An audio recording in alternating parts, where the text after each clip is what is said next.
Hello everyone, you're welcome to my YouTube channel. My name is Lovelyn and I'll be sharing my knowledge on skincare with you.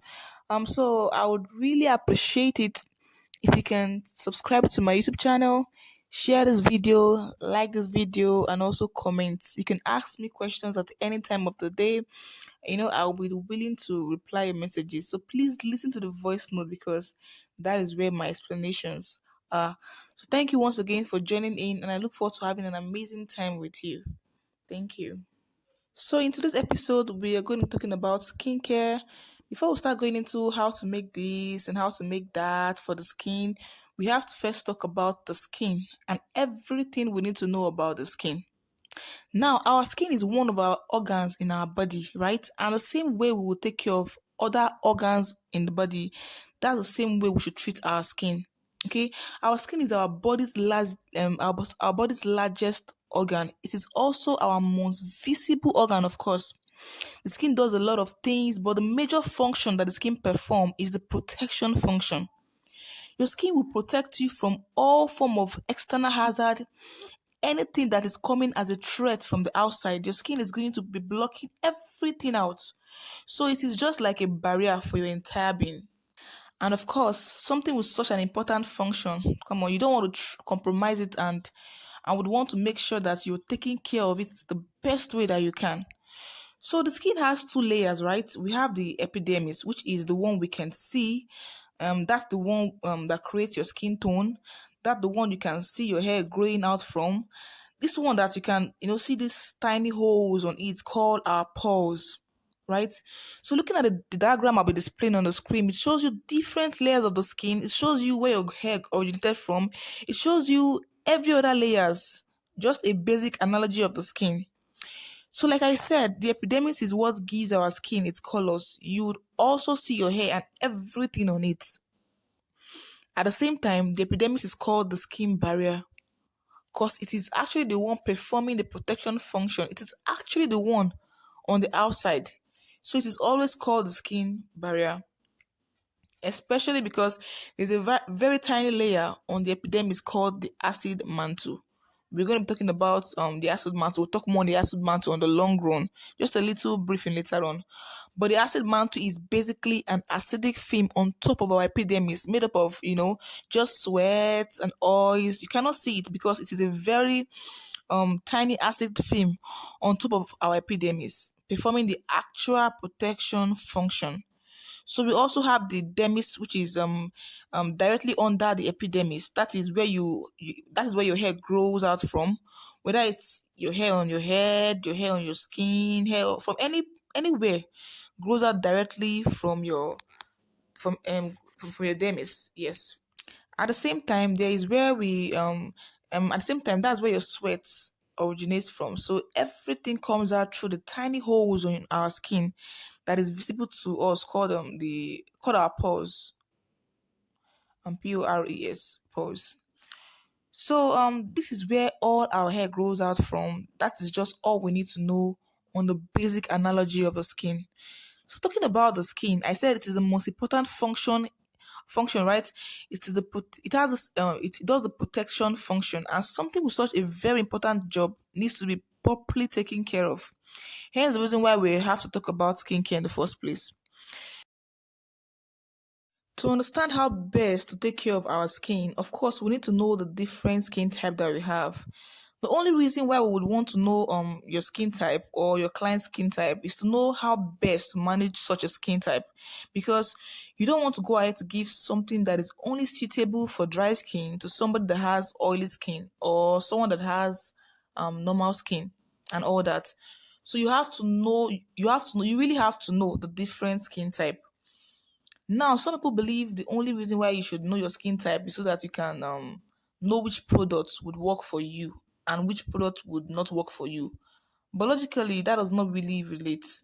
We have three basic skin type, right? We have the oily skin, we have the dry skin, we have the normal skin. Some people believe if this product does not work for me and it works for the next person, then it's probably because I have oily skin and the other person has dry skin. But most of the time, that is usually incorrect. Why a product will work for me and not work for another person has a lot more like a lot more to do with our skin in general. How sensitive our skin is, the texture of our skin, irrespective of your skin type or not, everybody's skin is just different. I can have oily skin, the next person can have oily skin, and we'll both use same products and it's going to work differently for both of us. So the only reason why you should have knowledge on skin type is just to know how best to manage such a skin. So like I said, we have three basic skin type. We have the dry skin, we have the oily skin, and normal skin. Dry skin is characterized by dry skin feels so it feels dry. Like a dry skin feels dry. There's a flakiness on the skin. There's also tightness on the skin, right? Um Now oily skin is characterized by when your skin feels oily all the time. It shows you have oily skin. When your skin feels oily all the time, it shows you have oily skin. When your skin looks so shiny, or when you have large pores on your skin, it shows that you have oily skin. In my opinion, just by looking at your skin, you should know your skin type. When your skin feels so dry, like when you touch your skin and there is literally no moisture, it shows your skin is dry. And when just by looking at your skin, you see this oiliness everywhere. It shows your skin is oily. However, normal skin is referred to as the balanced skin. Not too much of dryness, not too much of oiliness. Everything is balanced. Now we have other skin type, but I do not consider this skin type as major skin type, right? The only major skin type we have are oily, dry, and normal skin type. So we have other skin type. We have the combination skin type. We have the acne prone skin. We have sensitive skin. So let's talk about combination skin. Combination skin is combination skin. I mean, sorry, is just a combination of two or more different skin type on on the same skin.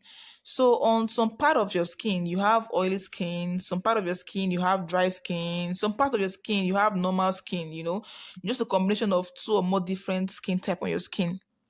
Acne prone skin, of course, is a skin that is easily prone to acne. Any little thing, probably if you eat probably if you eat you eat something, you can start to break out, or if you apply a particular ingredient on your skin, you start to break out. Any little thing can just cause you to break out. Sensitive skin is a skin that is easily irritated, just like acne prone skin. But in this case, it's not just about breakout alone. It can come with redness, it can come with breakout, it can come with eczema, just your skin reacting to any little thing. That is when you say you have sensitive skin. So the reason why I don't really consider all this as a major skin type is because you can have normal skin type and your skin will still be sensitive. You can have oily skin type and your skin will still be sensitive. You can even have dry skin type and your skin will still be acne prone. Do you understand? So with that being said, it's just wise that to formulate or produce any product, even if you're getting any products, it has to be suitable for all skin type. It has to be suitable for all skin type, which is the best. You can start making product for dry skin people separately, then for oily skin people separately, then for this and that. The major reason for understanding the different skin type is to know that okay, this is what you do. This is what you give to those that have oily skin to help them manage their oily skin. This is what you give to those that have dry skin to help them manage their dry skin and things like that. Okay. For oily skin, of course, they should use a mask. You should use masks, toners, and other mattifying products that can help, absorb oils on their skin. Majorly masks and toners, facial masks, I mean clay masks. This kind of product can help regulate oils on their skin. Then for those with dry skin, they should use more of moisturizers to help hydrate their skin better. Then for other combination skin type, if you know you have combination skin like I do, you'd use products for all skin type. And the same thing I just explained now, you transfer same to where you have oily skin or to where you have dry skin. And of course, for those with acne prone skin, there are products to help manage your acne. For those with sensitive skin, there are also products to help your sensitive skin. So, with that being said, we are going to talk about skin routine. This is very important. Your skin routine is very, very important. Usually, people would ask me what and what can we recommend for so person. Whatever it is you're recommending for anybody has to branch out from this skin routine that I'll be talking about in my next video. So thank you for staying tuned, and please don't forget to subscribe so as to be notified when I drop the next video. See you in my next class. Thank you so very much. Thank you.